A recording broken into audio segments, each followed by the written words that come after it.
கிருஷ்ணகிரியில் கண்களை கட்டிக்கொண்டு 8 கிலோமீட்டர் தூரம் இருசக்கர வாகனத்தை ஓட்டி உலக புகழ் பெற்ற மேஜிக் நிபுணர் ஜாதுகர் ஆனந்த் மகன் சாதனை படைத்தார்.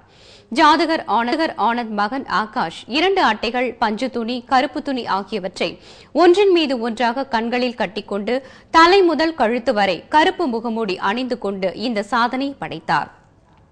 சாகச நிகழ்ச்சியின் தொடக்கத்திலேயே கண்கள் கட்டியிருந்த நிலையில் 2 நெருப்பு வளையங்களில் நுழைந்து வெளியேறி மக்களை வியப்பில் ஆழ்த்தினார்.